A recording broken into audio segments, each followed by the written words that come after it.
Hello everyone, and this is BioPhoenix here, and today we're going to be doing another episode on some of my favorite box arts in video games, and this time we're going to be taking a look at the Super Nintendo. So it has been a little while since the last one, which I believe was the Sega Genesis, so I figured it would be kind of fitting to do the next one on its rival, the Super Nintendo. So there's not a whole lot that I can say right here, considering I'm just going to be talking about some of my favorite box arts on the systems, but one thing I should get out of the way is that, no, I'm not going to be talking about, like, the super obvious ones.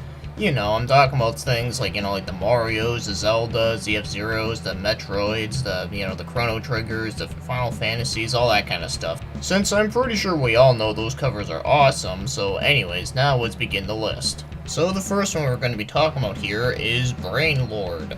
I really like this cover mostly because the castle in it just has a whole lot of cool details to it, which just look really nice. Then you got a dark purple sky with some lightning in it, of course. And I also do like the logo for it, it just has a pretty cool flashy logo. So the next one we have is Brandish. Now this one might just be one of my big time favorites, mostly because the art style to it is just fucking awesome. So you got a sword wielder guy that kind of looks like Strider if he was wearing like really big armor. And then you have some chick in the back that also has some pretty cool looking armor. And way in the back you got some dragons flying around, which is always badass. But one last thing that is worth noting about this cover is that it was actually drawn by Nobutura Yuki, who was known for doing the character designs for our space pirate Captain Harlock, and even the character designs in Chrono Cross, which is pretty interesting. So the next one we got here is Breath of Fire, the Japanese version. So you have all the recognizable characters, which are all drawn really well, and of course it's all bright and colorful. So there's not much else I can say here, but I really think it's really just the characters that make this cover stand out. And the next one we have is Clay Fighter. And I know what you're thinking, wow, this looks fucking stupid. Well, if you played the game, then yes, that's exactly the point of it. It's supposed to look really silly and ridiculous. And that's why I like this cover. Especially what they did with Bad Mr. Frosty, where he looks like he's just coming out of the cover, because you know he's fucking pissed. And then you have Tiny strangling Taffy, which is always amusing.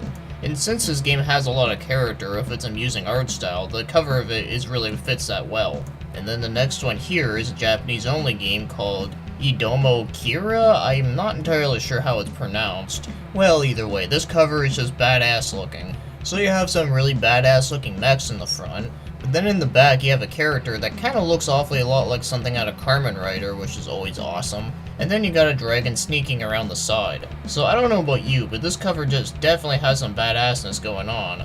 And the next one is Higane the Final Conflict. This one is another huge favorite of mine. I mean, hell, I even have a poster of it in my game room. So that's saying something, but either way, this cover is just fucking awesome with like the samurai dude with all the amount of detail they put into him. And then in the background you have a shadow army, and the overall art style of it just really looks like something that was painted back in like the 1700s, which just looks really fucking cool. So as I said, big favorite of mine. So the next one we have here is Enido Way of the Ninja. So it has the very historic looking Nobunaga Oda, which is always badass looking. Then you got some other characters which are drawn pretty well. And then you got a castle with a Chinese dragon going around it. And I really do like the color scheme here. Now sure, it is a kind of a lot of like blues and greens, but I think it actually does look pretty nice together if I say so myself. And then we got King of Demons, which is also a Japanese only game. But of course that's the translated title of it. So you have some pretty cool vampire dude up in the front who looks like he's doing some like gangsta signs. And then you have an army of demons in the back that just look fucking awesome. But then there's one detail that I actually overlooked when I first saw this one, is that in the mouth of the giant demon you actually see a girl hanging off of it, which is actually pretty intense. But yeah, this cover is definitely fucking badass looking. It's a shame we never got this game over here. But in case you're wondering what type of game this is, since this is a pretty obscure one, is that it's actually an action platformer. It's definitely worth checking out. So the next one we have is the Shin Megami Tensei cover. Now there are multiple different versions of the covers and they all look really fucking good, but I really do like this one a lot. It's pretty much a half and half cover where you have one side with like the angels and the other side with like the demons. And that really does suit this game perfectly, since that is what all the Shin Megami Tensei games are all about, is about making choices. And of course, there's just a shitload of cool details in here, so yeah, this one is definitely a huge favorite of mine. But of course, the other Shin Megami Tensei covers on the Super Famicom are also really good looking too. So the next one we have here is the Ninja Warriors. Now all versions of this cover look pretty much the same thing, but the thing I do like about the Japanese one is that you actually get to see more of the picture. So you have the three main ninja characters, which all look fucking awesome, and then you have a whole army of dudes in the background, which pretty much tells you that you're going to be fighting a shitload of people, and indeed you really got to do that. So if you have a cover with a game that pretty much consists of having ninjas that are also robots, well, that's going to interest me 100%. So the next one here is Nosferatu, and just like the Ninja Warriors, this one, the cover is pretty much the same in all regions, but the difference with this one is that you also get to see more of it. So you have Dracula with a girl rising up from the ground, which pretty much consists of fire and ghouls, which is pretty damn awesome if I say so myself. And I really like the details here, and the background looks really nice and dark. And I also really love the font that they use for Nosferatu, it just looks really freaking cool. So the next one we have is Ogre Battle March of the Black Queen.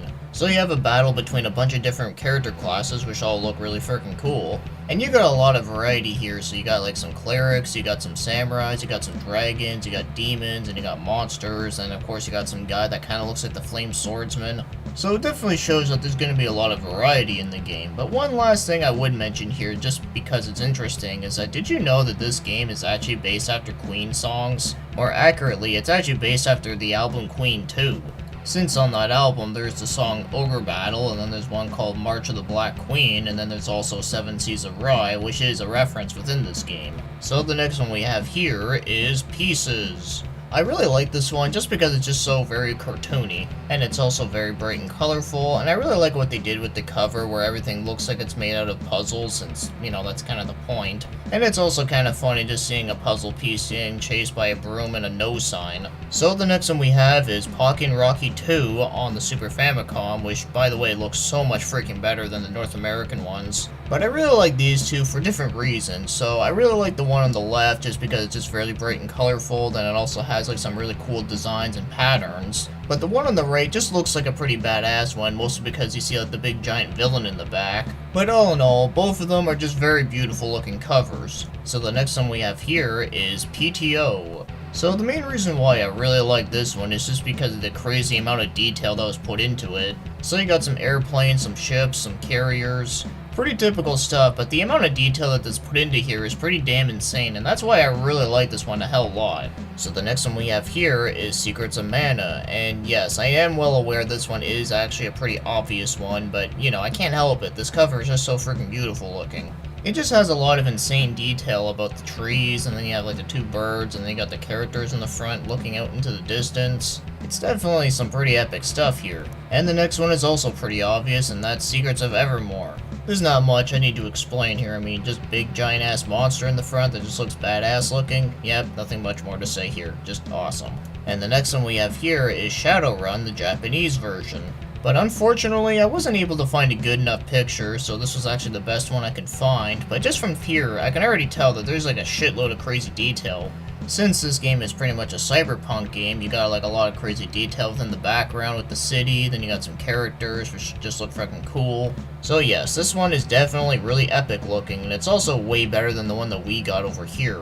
Although I will say, the one that we got over here doesn't look bad looking, it's just this one just totally blows it out of the water. And the next one we got here is a game I never even heard of, and that is called Salvalian Attack Fighter. I think that's how you pronounce it, probably not. But yes, just from that one corner with the giant mechanical dragon jumping out of the explosion, breathing fire, if it was just that one little corner, that would have been fine, but no, they had to go the extra mile and add in a whole bunch of other crazy details. So you have some giant ships, and then you got like a giant robot, which is unfortunately, he's blocked by the title, but you can still tell that he's there. And then you got some Death Star that looks like it has spikes coming out of it, which is pretty awesome looking. So now I kinda wanna play this game.